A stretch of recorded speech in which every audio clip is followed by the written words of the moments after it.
I never thought that I'd be here saying this, but I don't like Final Fantasy VIII. I'm saying that because usually everything or most of what I talk about on this channel consists of things that I like, whether it be movies, games, TV shows, anime, or music. However, in the case of this, I'm gonna have to sound like a negative Nancy about it. Just to clear up something, there are parts of this game that I like, mainly the story, but the parts that I don't like outweigh the moments of which I do like. For example, right in the very beginning, you're shown this badass scene between our main character Squall and his rival Cypher. It's badass and everything, and I have the remastered version, so I definitely got the better experience in this day and age compared to what people got during the launch. So what's the problem, you ask?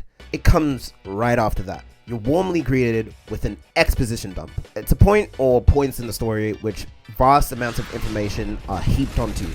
The problem with these, especially in a game, is that it doesn't let you breathe, expects you to remember everything, and is generally uninteresting. I play Final Fantasy VII, the original before this. I might have nostalgia colored glasses, so someone can correct me if I'm wrong here, but in FF7, it didn't feel like there was nearly this amount of information dumping right at the beginning. Another thing I didn't like about FF8 was its junction system. This replaced the materia system from FF7, and it feels like such a hard switch from the previous game that it almost felt like whiplash. The closest series I can compare this to is the Kingdom Hearts franchise. Kingdom Hearts 1 reminds me of FF7 in the sense of having an established system, and the KH equivalent of FF8 would be Chain of Memories. Now, I love Chain of Memories, particularly the remake since that's what I played, but I can admit as a fan that it's such a hard switch from the original hack and slash style from the first game to real-time car game in Chain of Memories. Allow me to explain the junction system for those that are unfamiliar with it. In FF8, players must junction spells to their character's stats to enhance their abilities.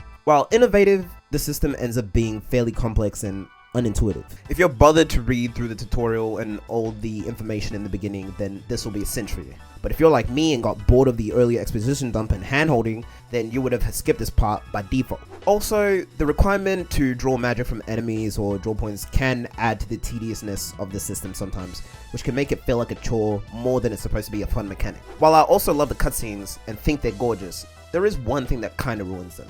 It's the fact that you're allowed to move your character in these scenes where they shouldn't be moving. So some of this is made awkward by some interesting dialogue coupled with Squall bouncing around the place. Those were my main gripes with it. But like I said, I did like the general story. For crying out loud, I got to the 4th disc, particularly to the fight just after Adele. For those that don't know, I was like 95% done with this game.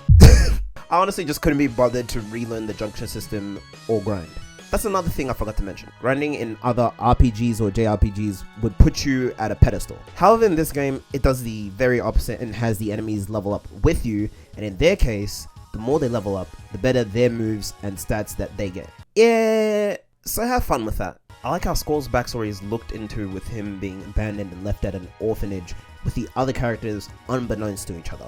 For a good amount of the game, he's this moody and introverted character, similar to Cloud from FF7, which became quite irritating at times. But what saved this was his backstory and his inner dialogue reflected in the brackets. This helps to show us that he's hiding behind a tough exterior, and has to. This is because of him being abandoned and him also becoming the leader of Seed, with every decision being dependent upon it. I also love him coming to grips with the fact that he loves Renoa. That whole scene on the spaceship in Disc 3 with just them two talking and catching up and the beautiful music playing in the background was absolute perfection. There's more that I could get into, but I want to let those of you that haven't played the game have a much better experience than I did. I may have been salty, and still kinda am, but I'm self-aware, damn it. So this part isn't in the script, but I'll add it anyways, just as me free bowling. I probably will just look at a YouTube video and hear somebody else explain what happens in the rest of the 4th disc, because I'm actually that invested in the story. But as for playing the game, hell nah, I'll miss me with that.